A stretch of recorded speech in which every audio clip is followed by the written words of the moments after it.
Sasha Yakovleva is back on the Ed Tyll Show. Hi, Sasha. How are you today? Hi, Ed. I'm doing well, thank you. How Good. are you? I am. I'm nasal breathing like crazy. I've been breathing through my nose constantly. What do we pick up? Donald Trump is a great example for anything now, because everybody will go, oh, right, I know Trump. What do we pick up on the breathing? And I do remember in the debates that one evening you could hear him drawing breath in a pronounced way. They said afterwards that it was a microphone issue. I don't know if it was the placement of the mic was too far from his mouth and they had to turn the volume up to pick up. But nonetheless, his breathing made news that night. What did you notice in the inaugural speech?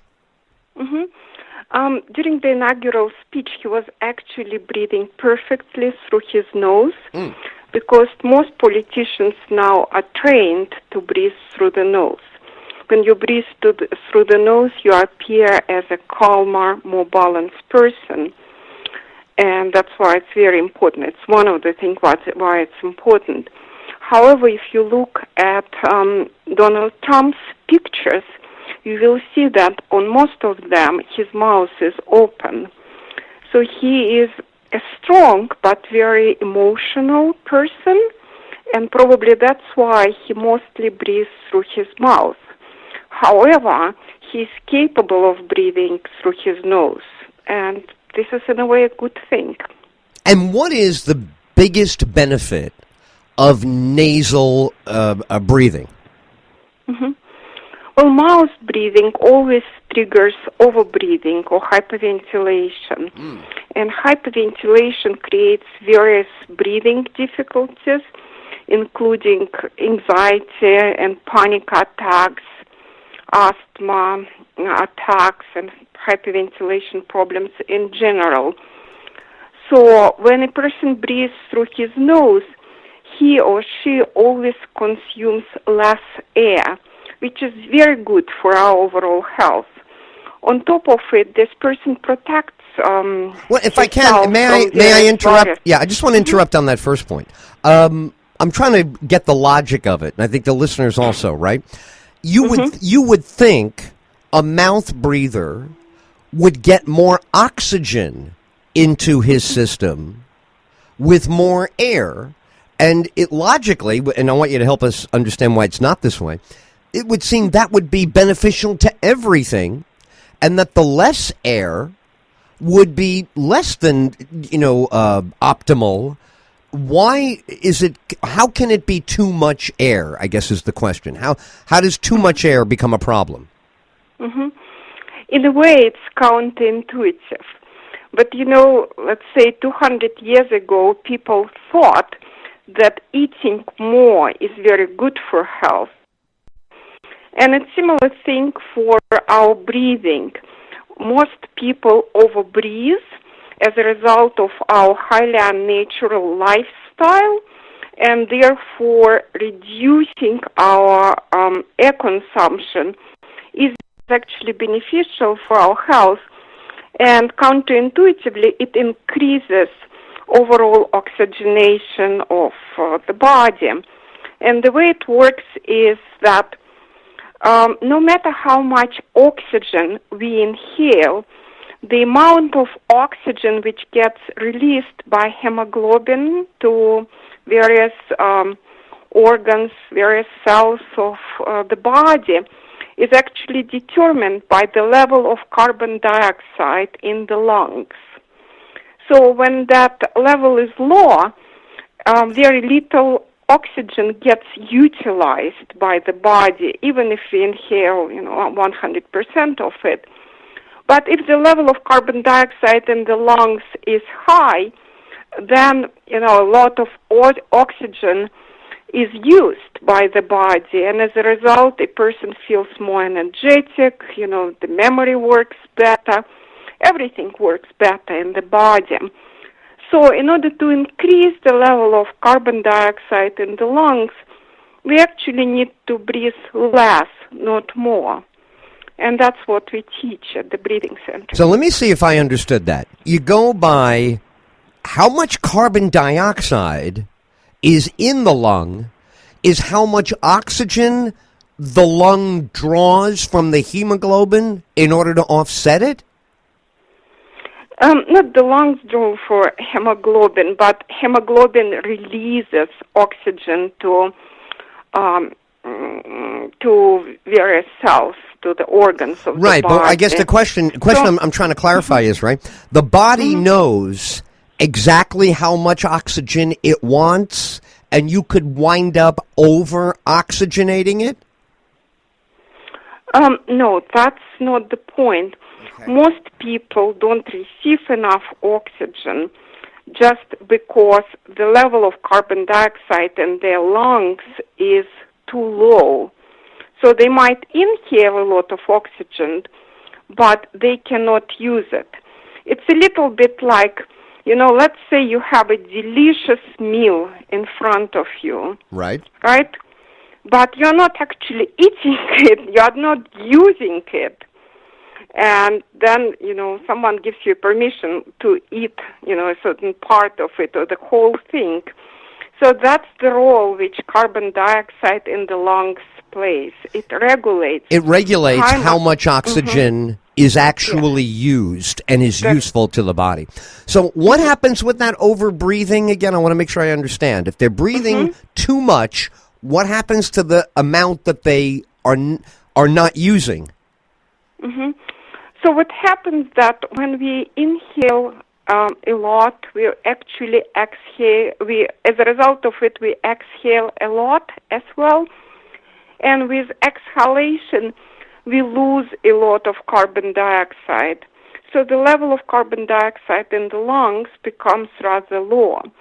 Also, the level of carbon dioxide in the lungs is greatly determined by our physical activities. In what way? So, if we're active, there's more carbon dioxide, which is good? That's right. Oh, good. All right, I got one right. Thank you, Sasha. However, I need to say, yes. it works this way when a person is physically active and breathes correctly at the same time. Because sometimes people, let's say, run every day, but then when they run, they breathe through their mouth, and it's like, and they lose a lot of carbon dioxide. So if they combine running with gentle nasal breathing, then this physical activity will create a lot of carbon dioxide, and as a result, overall oxygenation will increase as well. Wow. That is interesting because, again, logically, we might not figure that out. I want to thank you for walking me through that. Talk to me a little bit about the Breathing Center, and people, as you hear this explanation, you can go to the website, breathingcenter.com, and follow along. What is the Breathing Center?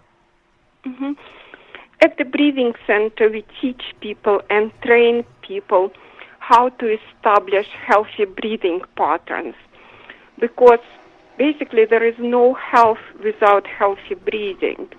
Most people overbreathe, and they experience various breathing problems and various health challenges because of that, but they simply don't know how to breathe correctly. And even if they do, it's very difficult for them to establish new automatic breathing patterns. So we help people to do that. We help them to switch to nasal breathing, 100%, no exceptions, and also to establish gentle, peaceful, and we call it invisible breathing. Invisible breathing, you say? That's right. All right. Let me ask. Oh, go ahead. What is invisible breathing? Yes. A healthy person is breathing like he's not breathing at all. So nothing in the body should indicate that the person is breathing. If breathing is audible, it's unhealthy.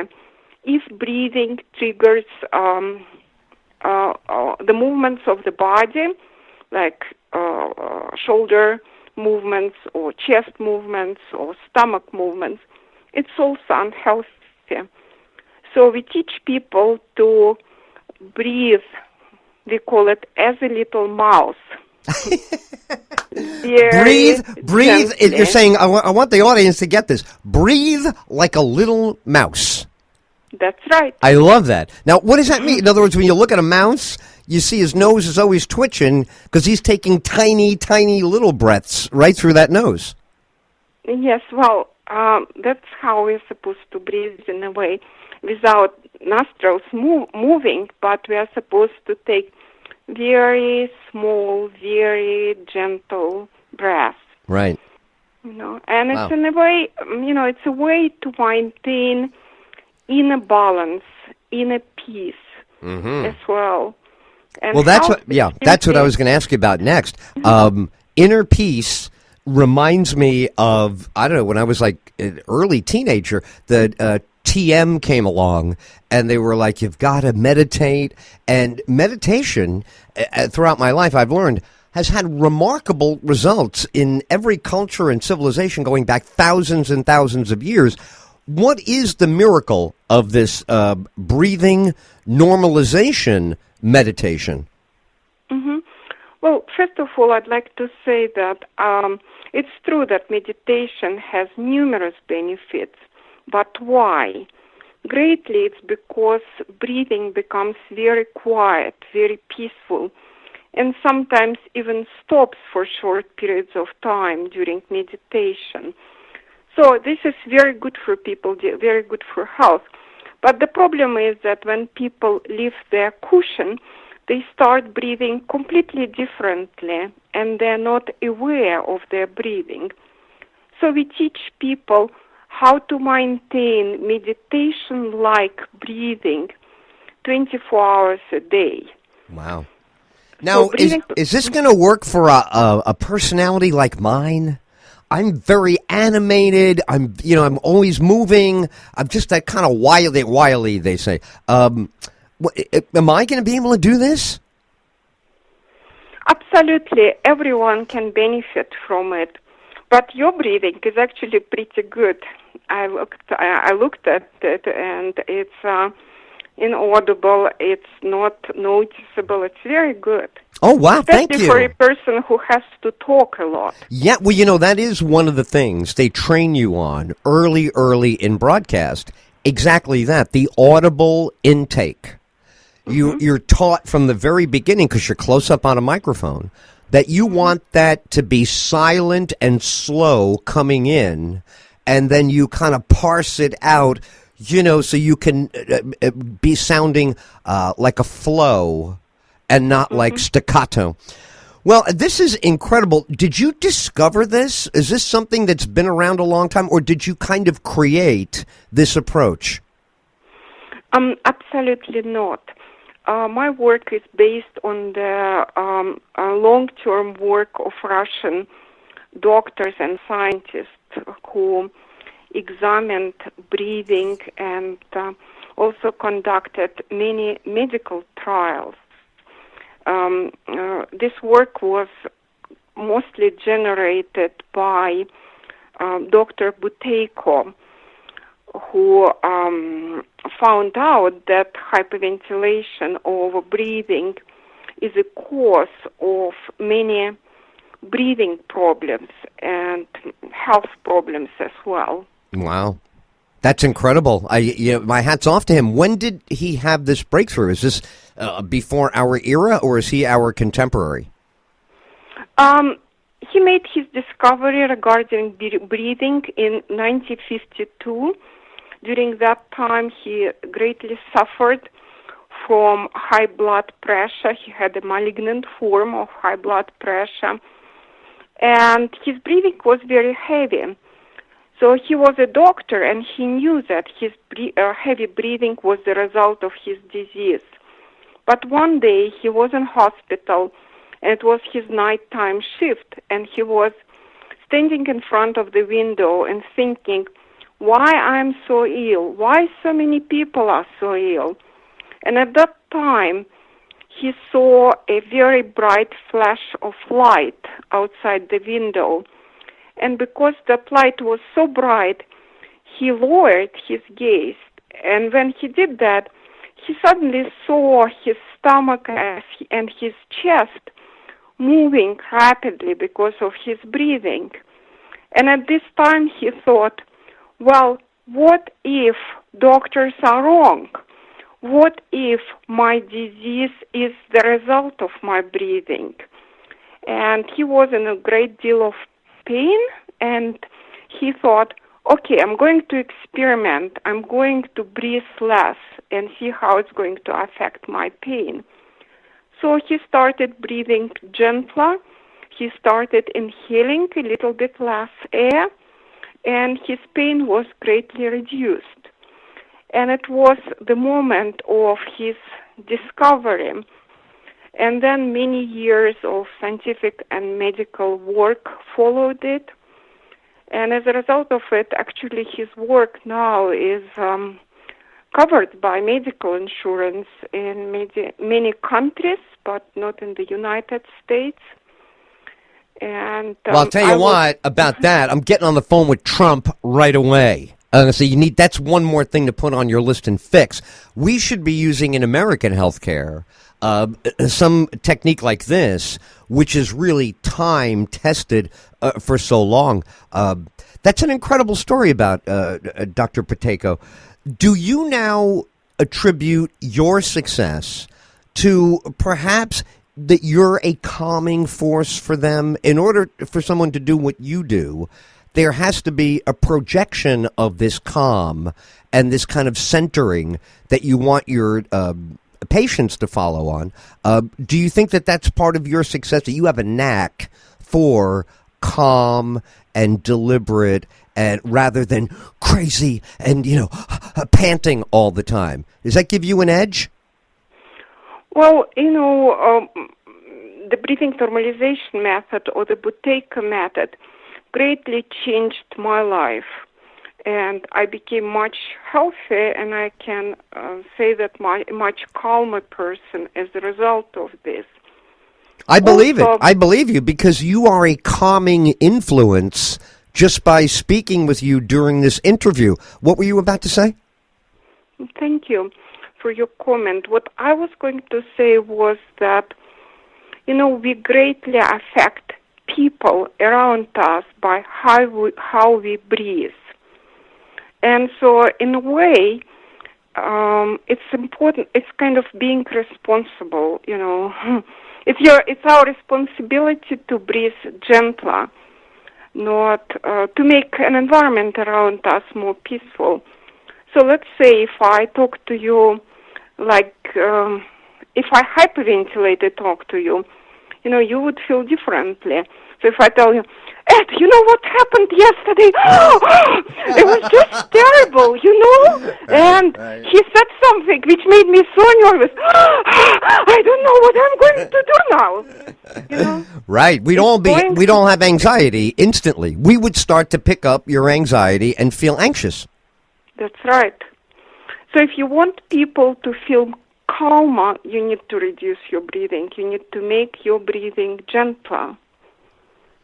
This concept is so timely for right where we are now in looking for ways to cut the cost of healthcare. I'll bet this would have a huge impact on the money and the resources that go into respiratory therapy if they would deploy this. TheBreathingCenter.com. This is available all over the world to people. It's online. People can use it. What resources would they find on the website that would help them see the value and discover how this can help them? Mm-hmm. We have various options for people. We have CDs, including breathing normalization meditations, CD. We have books, DVDs. And also, we train people all over the world online. So our most popular program is a 2-month-long training when a person works one-on-one with a breathing normalization specialist. And we help people to establish healthy breathing patterns and to reduce their symptoms, often stop serious diseases or prevent them. You were kind enough to send us a couple of these meditation recordings, And I believe we were suggested to air either number 2 or number 3. Is that correct? That's right. All right, Yes. I'm going to use number 2. Would you like to set it up and people will be prepared for what they're going to hear? Yes. I'd like to say that most people don't know how to breathe in a healthy way. So breathing normalization meditations help them to experience it. And right now, many people have various breathing problems, and, also anxiety and panic attacks. And that's greatly due to recent political changes which make people feel stressed and insecure. So during these turbulent times, it's especially important to know how to control your breathing and to maintain gentle, peaceful breathing. So breathing normalization meditations help people to switch to healthier breathing. Okay, I'm going to play a sample right now. Breathing normalization meditation number 1. A sunny day. Please close your eyes and slightly roll them upwards.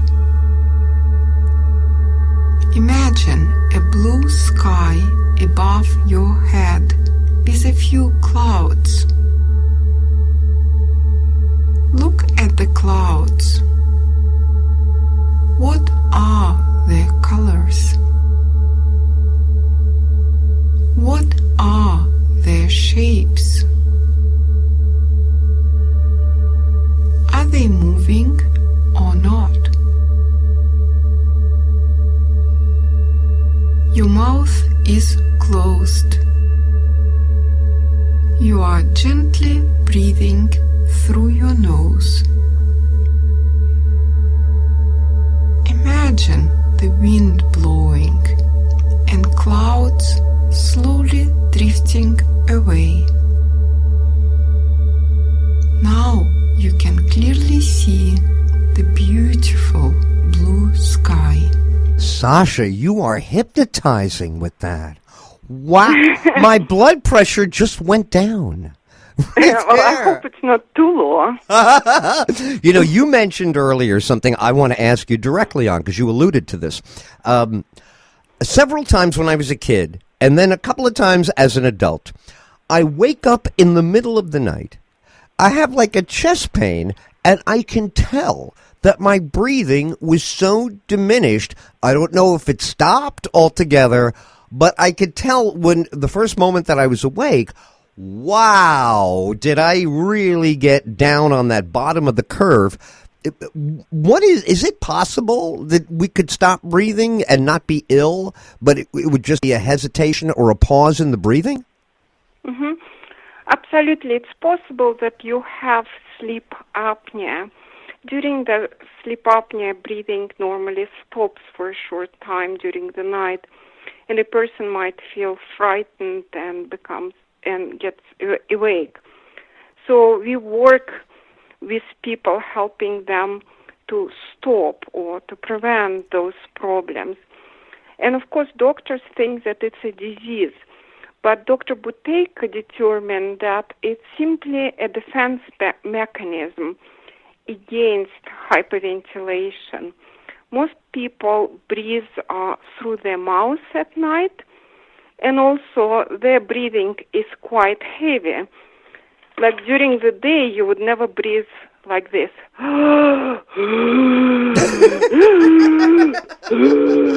Right? Right. But during the night, you might. A lot of people do. Right. So this is a very serious level of hyperventilation.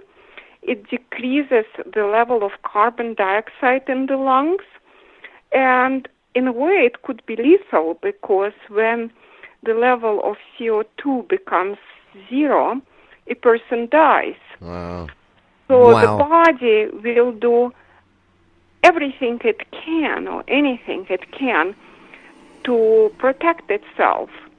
So one of the defense mechanisms against hyperventilation is simply stopping breathing for a few seconds, because during that time the level of carbon dioxide actually goes up, and then breathing resumes because the situation is not dangerous anymore. Wow. So most likely you were hyperventilating at night, and that's why you had a chest pain, and that's why your breathing stopped for a short time.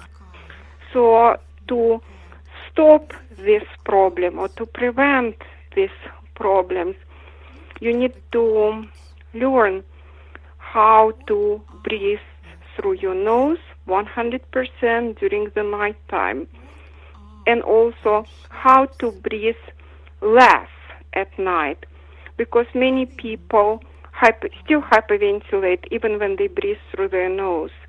So we train them to do both things. Right, nasal and nose. less breathing, right. That's right. Mm-hmm. This is, again, just a sample of the breathing meditation. Imagine the wind blowing and clouds slowly drifting away. Oh, my God, I love the sound of your voice. I love these meditations. Sasha, I don't know where the time has gone, but it is such a pleasure to have you back on the program. We really look forward to the next time we get together. BreathingCenter.com is the website. And thank you very much. You're a very kind person. Aw. All right, well, have a great day. Where are you located? Where are we speaking to you from? I'm in Boulder, Colorado. You are? Yes. All right, so can you do me one favor? This has nothing to do with breathing. Mm-hmm. Can you pick me Probably. up? Yeah, I was going to say, can you pick me up some depends, of that? Yeah, well, you got to pick me up some of that great Colorado weed. How's the weed situation? Is everybody smoking pot all over the state? When I hear somebody's from Colorado now, I wonder if anywhere in Colorado, everywhere you go, you smell marijuana. Is it getting crazy out there, or would you not really know that the law was changed? Oh, well, I'm not into marijuana, to be honest with you. Right. But of course, it's available everywhere, and a lot of people enjoy it. A lot of people with breathing difficulties get helped by it because it creates relaxation, and relaxation always reduces breathing, always makes it more gentle. So, yes. You're such a great guest. You are such a great guest. You don't even engage in marijuana, but right away, you did have a connection. I thought so as well. I think that we're learning relaxation and the aids to it might be right there in nature with a lot of other things that we've been artificially manufacturing in these factories trying to mimic it. Sasha, I wish we could talk longer today, but we're going to have you back on the show real soon. Thank you for visiting today. And again, I want people to go to the website. It's very simple, www.breathingcenter.com. And I believe when you get to the website, you will see a way to immediately take advantage of these meditations. Sign up, change your breathing, and improve the quality of your life. Sasha, we'll talk again soon, okay? Thank you very much, and breathe less. Yes, I love that. I will definitely be breathing less, and thank you for the nice things you had to say about my breathing earlier. Everybody wants to hear something good about their breathing pattern, and you made my day, okay? Your breathing is truly very impressive. Oh, all right. Well, have a great day, and we'll talk to you again real soon.